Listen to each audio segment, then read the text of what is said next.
I never thought one mistake could change the life we had built together forever. Yet, as I stood frozen in the doorway of our bedroom, staring at the mess I had created, I realized it had, perhaps irrevocably. It started on a Thursday evening. I had stayed late at work, exhausted and stressed, and when I finally came home, the house smelled like roses and something else, something sweet but foreign.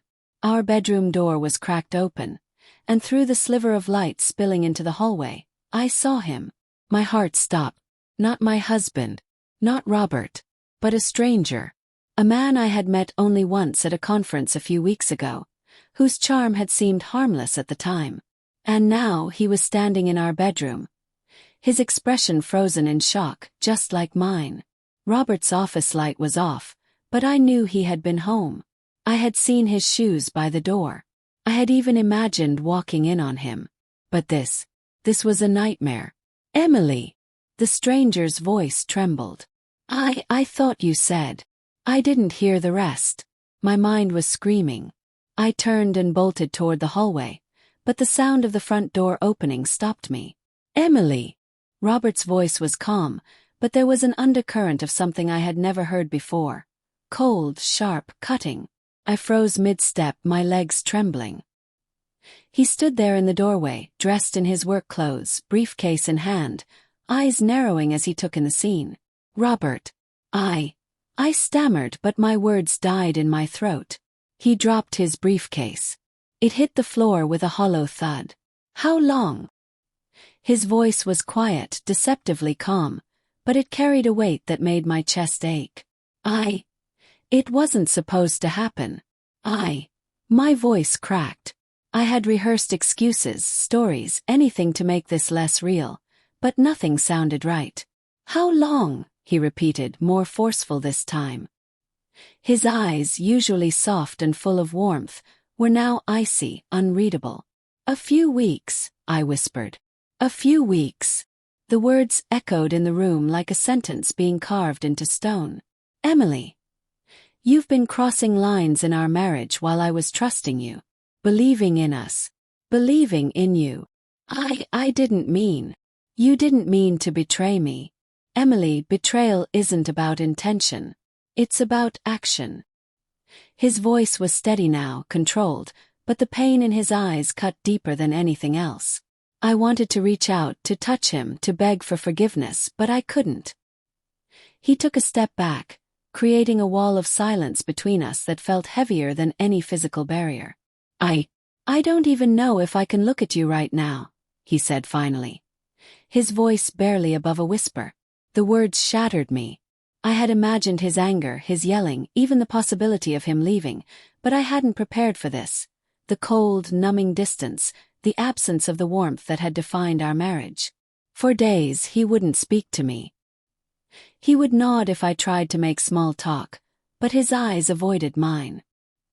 He slept in the guest room, ate in silence, and carried himself as if I were a stranger who had wandered into his life by mistake. I tried everything. Notes, apologies, gifts, even leaving the house to give him space, but nothing pierced the wall he had built. Every time I saw him, I felt the weight of my mistake pressing down on my chest, suffocating me. It wasn't just the act itself. It was the betrayal of everything we had built. Our shared dreams, our plans for children, the small moments that had once made our life together perfect. It all seemed to crumble because of one lapse in judgment. One night, I stayed up waiting for him to come to bed. I sat on the edge, clutching the sheets, listening to the house creak in the quiet. Finally, he appeared, moving slowly, as if the air between us had turned to glass. "Can we talk?" I asked, my voice shaking. He shook his head. "Not tonight. Please, Robert. I need to tell you why, to explain. You crossed a line," he said, his voice low, almost defeated. "It wasn't just a line, Emily. It was our line. The line that meant trust, respect, love. And now..." He paused, swallowed hard, and turned away. "I don't know if I can ever see you the same way again." I buried my face in my hands and cried. The sound was raw, guttural, and desperate. I had wanted him to yell, to curse me, to throw me out. It would have been easier than this silent, unbearable rejection. The days blurred into weeks. I tried counseling, tried therapy, tried conversations, but Robert stayed distant, polite, but emotionally unavailable. Every touch I attempted was met with stiff resistance, every word of affection with averted eyes. One evening, I found him in the living room, staring at our wedding photo. I approached cautiously, unsure if I could even speak. "Robert," I began. He didn't respond. I sat next to him, feeling the cold space between us like a physical wall. "Do you hate me?" I whispered. His jaw tightened. "I don't know. I don't even know who you are anymore. The woman I married. She wouldn't do what you did. I trusted you. I loved you. And now—" He trailed off, the weight of his words heavy in the silence. "I made a terrible mistake," I said, tears spilling over. "I was selfish. I was weak. I don't even have an excuse. And I know nothing I say can fix this." He finally looked at me, his eyes glistening, but there was no warmth, no softness, just hurt. "Do you even know what love means?" he asked. "It means choosing someone every day, even when it's hard. Even when you're tempted. Even when you're tired or angry or scared. You didn't choose me, Emily. You chose something else. And now I don't know if I can ever trust your choice again." His words were like a hammer on my chest. I felt every pang, every heartbreak, every ounce of my guilt crystallize into a single, unbearable reality. I spent the night on the couch, listening to the quiet hum of the house, wondering if this was the end. Not a dramatic shouting match or a scene of revenge, but the slow, crushing collapse of something I had cherished more than anything in the world. Days turned into weeks, and Robert continued his silent treatment. I started to understand that this wasn't just punishment. It was his grief, his betrayal, his heartbreak manifested in absence. Every glance he refused to give me, every meal eaten in silence, every bedtime he spent apart. It was his way of telling me that what I had done mattered more than anything I could say. One morning, I found him in the garden, watering the plants. I approached slowly, my hands trembling. "Robert," I said softly. He didn't turn. "You know, Emily, trust isn't something that comes back overnight. It's a process. And right now, we're just at the beginning. I'll do anything," I whispered. "Anything to make this right." He finally looked at me, his eyes tired, haunted, but not angry. "I don't know if there's a way to make it right. Maybe there is. Maybe there isn't. But you need to understand. This isn't just about forgiveness. This is about rebuilding. And rebuilding takes more than words. Takes time. And actions. And choices that prove you won't ever cross that line again." I nodded, feeling a flicker of hope for the first time in weeks. It wasn't complete.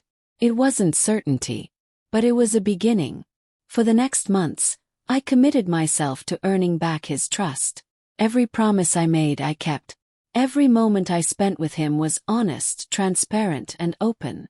Slowly, almost imperceptibly, the walls between us began to shift. There were still cold mornings, silent dinners, and nights spent apart, but there were also small gestures. A touch on the hand, a shared laugh, a fleeting look in his eyes that hinted at the love that had never fully disappeared. It wasn't easy. There were setbacks, tears, and moments where I wanted to give up. But I knew that if our marriage had any chance of surviving, I had to face the consequences of my actions and allow Robert the space to heal in his own time. One evening, months later, he came into the kitchen while I was making tea. He didn't say anything at first, just stood there watching me. "I don't hate you anymore," he said finally. His voice quiet, careful. "I'm not sure I'm ready to love you like before, but I'm willing to try. If you are." I felt a weight lift off my chest, a warmth spreading through my chest that I hadn't felt in months.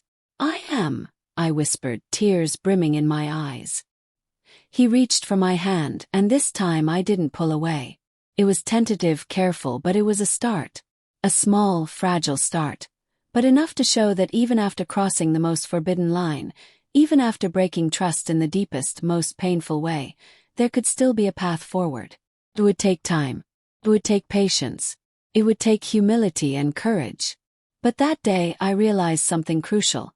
Love could survive betrayal, not unscathed, not unbroken, but alive if both hearts were willing to fight for it. And in that quiet kitchen, holding his hand, I knew we would fight. Together,